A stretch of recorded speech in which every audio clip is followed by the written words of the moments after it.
अजमेर में आज दरगाह थाने पर शांति समिति सदस्यों की एक बैठक आयोजित की गई। बैठक में नए आपराधिक कानूनों पर एक प्रदर्शनी का उद्घाटन वीसी के माध्यम से किया गया, जिसका सीधा प्रसारण जयपुर से हुआ, जहां केंद्रीय गृह मंत्री अमित शाह ने कानूनों के महत्व पर प्रकाश डाला। वहीं प्रदेश के मुख्यमंत्री भजन लाल शर्मा ने भी नए कानूनों पर जानकारी दी। न्यायमूर्ति संजीव प्रकाश शर्मा ने नए कानून के बारे में विस्तार से समझाकर इसकी उपलब्धता सुनिश्चित की। इस मौके पर दरगाह थाने के अधिकारी व पुलिसकर्मी भी मौजूद रहे।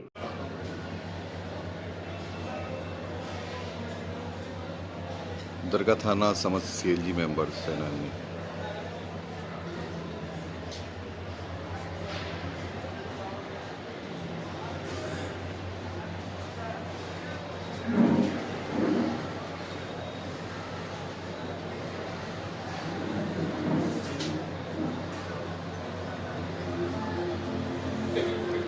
विधान न्याय की नई पहचान।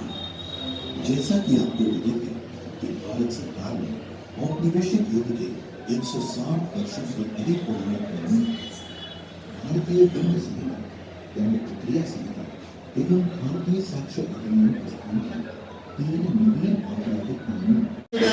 ये बात भी अत्यंत महत्वपूर्ण है कि ये कानून भारतीय मूल्यों, भारतीय संस्कृति और भारतीय समाज वास्तविकताओं को ध्यान में रखकर बनाए गए हैं। हमारी सरकार ने नए कानूनों के प्रावधान को रूप में लागू करने के लिए पूर्णतः प्रतिबद्ध है। हमने पुलिस विभाग, न्याय अधिकारियों और प्रशासनिक तंत्र को नए कानून का व्यापक प्रशिक्षण देने की व्यवस्था की है। राज्य के सभी जिलों में जागरूकता अभियान चलाए जा रहे हैं।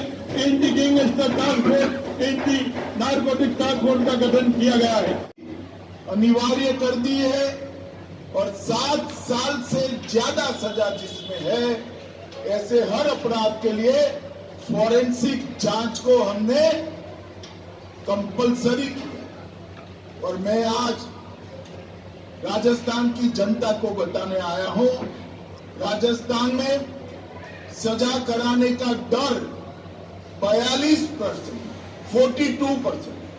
पुलिस 100 लोगों को पकड़ती थी, इसमें से सिर्फ 82 लोगों को सजा होती थी। ये कानून लगाए हुए 1 ही साल हुआ है और ये 42% को हम 60% तक पहुंचा। एक क्रांतिकारी परिवर्तन का प्रतीक है और इस पूरा श्रेय इसका माननीय प्रधानमंत्री नरेंद्र मोदी जी और माननीय आदरणीय केंद्रीय गृह एवं सहकारिता मंत्री अमित शाह जी को जाता है। इस ऐतिहासिक परिवर्तन के पीछे आदरणीय प्रधानमंत्री नरेंद्र मोदी जी का दृढ़ संकल्प, अटूट इच्छा शक्ति है, जिन्होंने ये संकल्प लिया कि भारत को उपनिवेशिक मानसिकता की हर बेड़ी से मुक्त करना है। मोदी जी के नेतृत्व में भारत आज विश्व की 4थी सबसे बड़ी अर्थव्यवस्था बन चुका है और अब 3री सबसे बड़ी अर्थव्यवस्था बनने के लिए तेजी से अग्रसर है। चाहे सीमा पर संघर्ष हो या अंतर्राष्ट्रीय मंचों पर बातचीत हो, भारत अपनी शर्तों पर बोलता है। हम अपने राष्ट्रीय हितों से कोई समझौता नहीं करते। G20 की अध्यक्षता से लेकर संयुक्त राष्ट्र में भारत की भूमिका तक हर जगह विश्व की तो भारत की शक्ति का एहसास हो रहा है। गवर्नमेंट अप्रोच से सफलतापूर्वक सामना करना आपने हमें सिखाया है। महोदय, आपराधिक न्याय प्रणाली के ऐतिहासिक परिवर्तन के कारक ये तीनों नए आपराधिक कानूनों को लागू हुए 1 वर्ष पूर्ण हो गया है और इनको लागू करने से देश में दंड की अवधारणा से न्याय की अवधारणा की ओर बड़ा कदम उठाया है। इस कानून ने हमारे दृष्टिकोण को भी बदला है।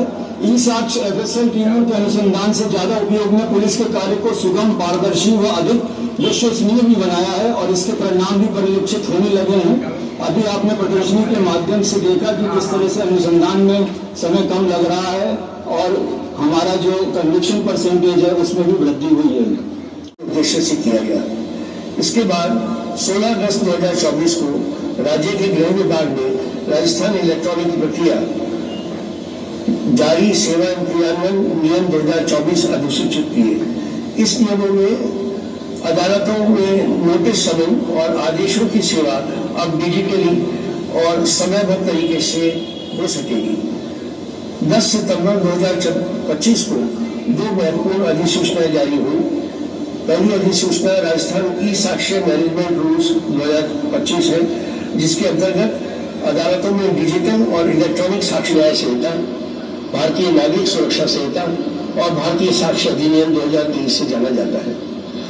संवैधानिक विधि निर्माताओं ने यह रेखांकित किया कि एक औपनिवेशिक संदर्भ में तैयार की गई व्यवस्था इस डिजिटल युग में अप्रासंगिक हो गई है, जहाँ इलेक्ट्रॉनिक अभिलेखों पर साक्ष्य विवाद, देरी और जांचों से पारदर्शिता की कमी अक्सर न्याय को निराश करती रही है।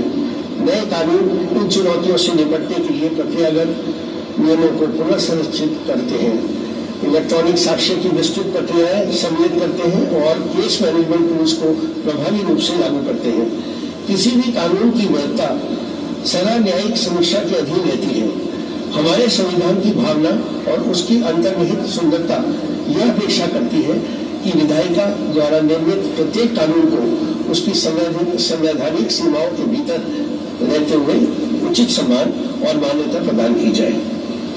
कानून केवल दंड का माध्यम नहीं, क्योंकि आने वाले दिनों में हमारी आपराधिक न्याय प्रणाली में जो एक बहुत बड़ा परिवर्तन आने वाला है, ये प्रदर्शनी उसको सटीक तरीके से दिखा रही है।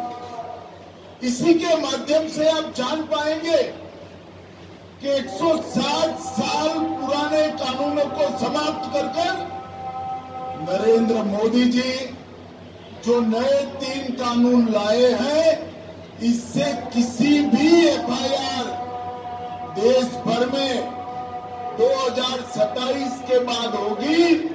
पूरी व्यवस्था लागू होते होते 2 साल और लगेंगे।